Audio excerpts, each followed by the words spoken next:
अस्सलाम वालेकुम स्टूडेंट्स। जी बच्चे, मसल वाला हमारा टॉपिक कंटिन्यू है, तो आज इसका मसल वाले टॉपिक को हम जाते हैं उसकी तरफ। तो बच्चे, लास्ट टाइम हमने पढ़ा था कि स्ट्रक्चर ऑफ मायोफिलामेंट क्या है, स्लाइडिंग फिलामेंट मॉडल क्या है, कि किस तरह से जब कोई मसल कंट्रैक्ट करता है तो उसमें क्या क्या चेंजिंग आती है। अच्छा बच्चा, मैं आपको कुछ शुरू में मैंने आपको टर्मिनोलॉजी भी बताई थी कि मसल के अंदर जो एंडोप्लाज्मिक रेटिकुलम होगा उसको सार्कोप्लाज्मिक रेटिकुलम कहते हैं, ठीक है। अब बच्चे, ये कि मसल कैसे कंट्रैक्ट करते हैं स्लाइडिंग फिलामेंट मॉडल हमें बता रहा था कि जो मायोसिन प्रोटीन का हेड होता है, जब वो एक्टिन प्रोटीन के साथ अटैच होता है तो अटैच होने के साथ वो जब वो कंट्रैक्ट करता है तो उसकी क्रॉस ब्रिजेस यानी हेड को लेकर आगे की जानिब जो है वो मूव करता है, जिसकी वजह से एचजोन डिसअपेयर हो जाता है। अब बच्चे, सारा कंट्रैक्शन इसका अमल होता कैसे है?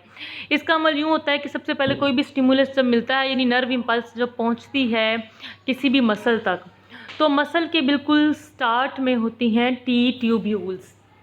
ये आपको अभी देख भी रहे हैं यहाँ पर, ये आपको डायग्राम में येलो कलर का जो जाल सा नज़र आ रहा है, ये टी ट्यूब्यूल्स है, ठीक है। टी ट्यूब्यूल्स का मतलब होता है ट्रांसवर्स ट्यूब्यूल्स। ये ट्रांसवर्स ट्यूब्यूल्स हर मसल, जितने भी मायोफिब्रिल्स हैं उनको घेरे में डाले हुए होती हैं। यानी जैसे फ़र्ज़ करें, ये आप देखो ना, ये एक मसल है, इस तरह से ये फाइबर है और इसके अंदर सारे मायोफिब्रिल्स हैं। अब ये जो सार्कोलीमा है, तो सार्कोलीमा की अंदर की जानिब ऐसे यानी जो सेल मेम्ब्रेन है जिसको सार्कोलीमा बोल रहे हैं, ये अंदर की जानिब भी ऐसे इन्वेजिनेट करके एक लंबी सारी ट्यूब्यूल बना देती है, और ये काफ़ी ज़्यादा ऐसे करके ऐसे होती हैं, यानी ये अंदर की जानिब इस तरह से वक्फे वक्फे से इस तरह से। और ये जो ट्यूब्यूल्स हैं, ये अंदर जितने भी मसल फाइबर के अंदर मायोफिब्रिल्स होंगे उन सबको ऐसे पकड़े हुए होती हैं। तो जब वो कोई नर्व इम्पल्स ऐसे अंदर को आती है तो ये ट्यूब्यूल्स के ज़रिए जो नर्व इम्पल्स का पैगाम है ये पूरे मायोफिब्रिल यानी एक मसल फाइबर तक चला जाता है, यानी मसल फाइबर के अंदर सारे मायोफिब्रिल जो है इकट्ठे एक्टिवेट होते हैं। तो जब ये चला जाता है तो मसल सेल के अंदर होता है सार्कोप्लाज्मिक रेटिकुलम, जिसे एंडोप्लाज्मिक रेटिकुलम भी बोलते हैं, कह सकते हैं। तो उस जब ये इसके ज़रिए पैगाम अंदर जाता है तो वो सार्कोप्लाज्म रेटिकुलम से कैल्शियम आयन रिलीज़ होते हैं, और वो कैल्शियम आयन क्या करते हैं, वो आपको पता है, वो जो एक्सपोज वाली जगह थी जिसे मैंने आपको कल भी बताया था, जैसे ये देखो आप, ये काफ़ी ज़्यादा माइटोकॉन्ड्रियन है, ये येलो वाले टी ट्यूब्यूल्स है, ये सार्कोप्लाज्मिक रेटिकुलम की ही एक्सटेंशन है। जब वो पैगाम आता है तो इसके ज़रिए टी ट्यूब्यूल्स के ज़रिए ये एक मसल फाइबर है ना, ये वाला पूरा, तो इसके अंदर जितने भी सारी जो है मतलब फिलामेंट है, जो सारे मायोफिब्रिल्स हैं उसके अंदर तक पैगाम पहुंच जाएगा। और इसके अंदर मौजूद जो सार्कोप्लाज्मिक, ये यहाँ पर मौजूद होंगे सार्कोप्लाज्मिक रेटिकुलम, ये देख रहे हो, ये कैल्शियम आयन रिलीज़ करेगा।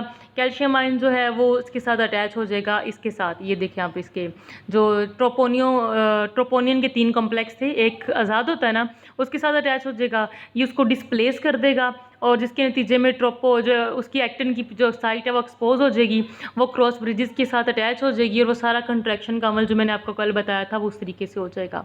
हर दफ़ा जब क्रॉस ब्रिजेस यानी ये जब इसके साथ अटैच होगा तो इसके साथ अटैच, क्योंकि कैल्शियम आयन वो जगह एक्सपोज कर देगी ना बाइंड करके, तो एटीपी का मॉलिक्यूल चाहिए होगा इसको, इसके साथ एक एटीपी का मॉलिक्यूल चाहिए होगा, एनर्जी जो क्रॉस ब्रिजेस को इसके साथ अटैच हो जाएगी। जैसे ही एटीपी का मॉलिक्यूल अटैच हो जाएगा, इसको एनर्जी मिलेगी, ये इसको कॉन्ट्रैक्ट करके आगे की जानिब ले जाएगा, इस तरह वो स्लाइडिंग फिलामेंट मॉडल के मुताबिक कंट्रैक्शन का अमल हो जाएगा। और जब इसको छोड़ना होगा तो फिर एक और एटीपी चाहिए होगा, फिर एटीपी हाइड्रोलाइज होगा और क्रॉस ब्रिजेस यानी हेड इसको एक्टिन प्रोटीन को छोड़ देंगे तो वापस अपनी असली जगह पर आ जाएंगे। और ये एटीपी डेफिनेटली माइटोकॉन्ड्रिया मसल के अंदर मौजूद होता है, वो प्रोवाइड कर रहा होता है।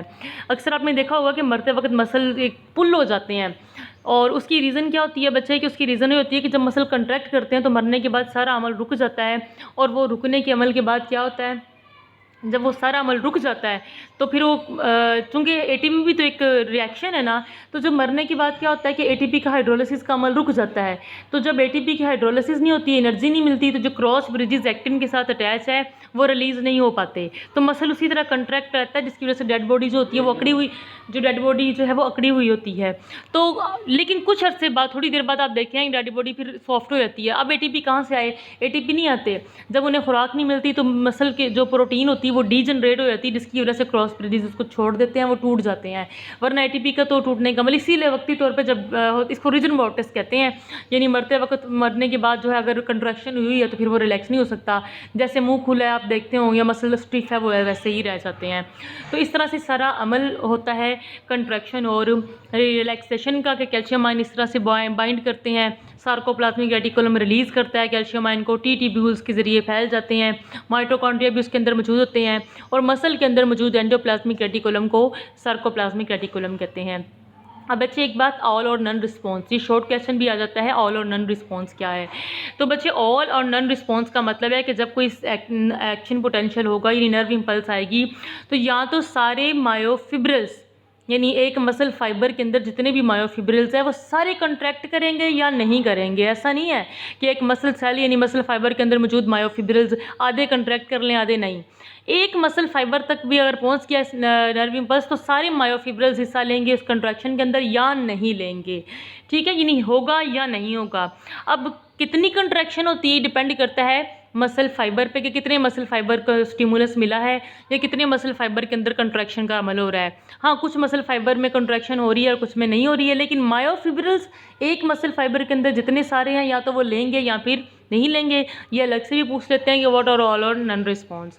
तो बच्चे आप इनकी डायग्राम की काफ़ी प्रैक्टिस कीजिए और कोशिश करें कि आपको ये अच्छी तरह से इसकी जो डायग्राम वगैरह वो भी बनानी आ जाए। ये हमारा मसल का यहाँ तक जो का टॉपिक जो है वो कंप्लीट जो है वो हो रहा है।